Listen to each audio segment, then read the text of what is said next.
Good evening. Tonight we're reading Sense and Sensibility by Jane Austen. Chapter 11. Little had Mrs. Dashwood or her daughters imagined, when they first came into Devonshire, that so many engagements would arise to occupy their time as shortly presented themselves, or that they should have such frequent invitations and such constant visitors as to leave them with little leisure for serious employment. Yet such was the case. When Marianne was recovered, the schemes of amusement at home and abroad which Sir John had been previously forming were put into execution. The private balls at the park then began, and parties on the water were made and accomplished as often as a showery October would allow. In every meeting of the kind, Willoughby was included, and the ease and familiarity which naturally attended these parties were exactly calculated to give increasing intimacy to his acquaintance with the Dashwoods, to afford him opportunity of witnessing the excellences of Marianne, of marking his animated admiration of her, and of receiving in her behavior to himself the most pointed assurance of her affection. Elinor could not be surprised at their attachment. She only wished that it were less openly shown, and once or twice did venture to suggest the propriety of some self-command to Marianne.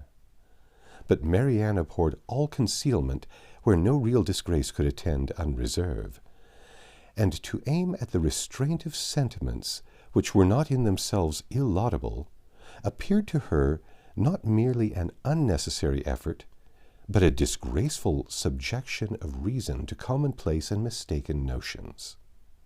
Willoughby thought the same, and their behavior at all times was an illustration of their opinions. When he was present, she had no eyes for anyone else. Everything he did was right. Everything he said was clever. If their evenings at the park were concluded with cards, he cheated himself and all the rest of the party to get her a good hand. If dancing formed the amusement of the night, they were partners for half the time, and when obliged to separate for a couple of dances, were careful to stand together, and scarcely spoke a word to anybody else. Such conduct made them, of course, most exceedingly laughed at, but ridicule could not shame, and seemed hardly to provoke them. Mrs. Dashwood entered into all their feelings with a warmth which left her no inclination for checking this excessive display of them. To her it was but the natural consequence of a strong affection in a young and ardent mind. This was the season of happiness to Marianne. Her heart was devoted to Willoughby, and the fond attachment of Norland, which she brought with her from Sussex, was more likely to be softened than she had thought possible before by the charms which his society bestowed on her present home. Elinor's happiness was not so great. Her heart was not so much at ease, nor her satisfaction in their amusements so pure.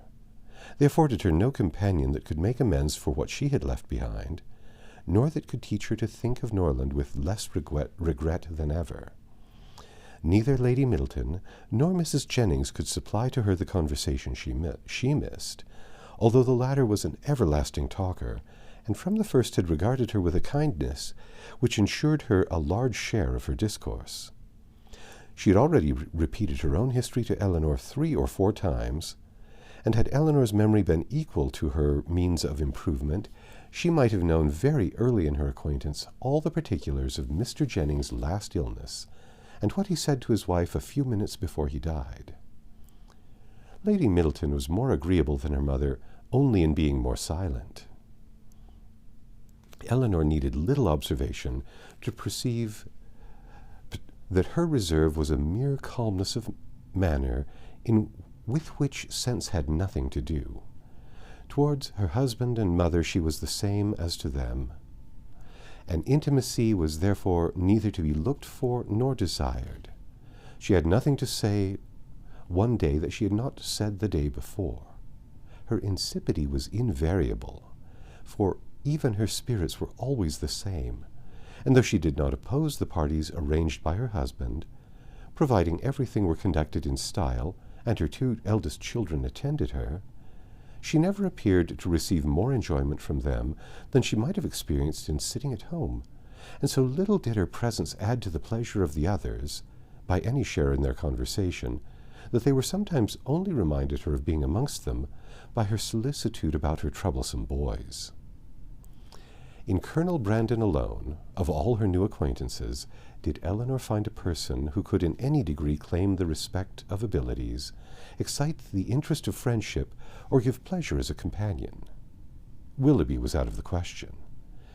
Her admiration and regard, even her sisterly regard, was all his own, but he was a lover. His attentions were wholly Marianne's, and a far less agreeable man might have been more generally pleasing. Colonel Brandon, unfortunately for himself, had no such encouragement to think only of Marianne, and in conversing with Elinor he found the greatest consolation for the total indifference of her sister. Elinor's compassion for him increased, as she had reason to suspect that the misery of disappointed love had already been known to him. This suspicion was given by some words which accidentally dropped from him one evening at the park, when they were sitting down together by mutual consent, while the others were dancing. His eyes were fixed on Marianne, and after a silence of some minutes, he said, with a faint smile, "Your sister, I understand, does not approve of second attachments." "No," replied Elinor. "Her opinions are all romantic." "Or rather, as I believe, she considers them impossible to exist." "I believe she does, but how she contrives it without reflecting on the character of her own father, who had himself 2 wives, I know not. A few years, however, will settle her opinions on the reasonable basis of common sense and observation, and then they may be more easy to define and to justify than they are now, by anybody but herself." "This will probably be the case," he replied, "and yet there is something so amiable in the prejudices of a young mind that one is sorry to see them give way to the reception of more general opinions." "I cannot agree with you there," said Elinor. "There are inconveniences attending such feelings as Marianne's, which all the charms of enthusiasm and ignorance of the world cannot atone for.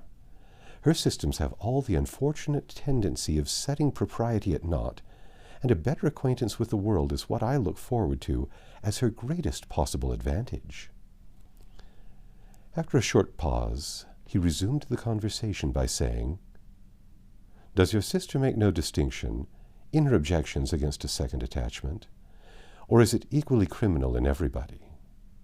Are those who have been disappointed in their first choice, whether from the inconstancy of its object or the perverseness of circumstances, to be equally indifferent during the rest of their lives?"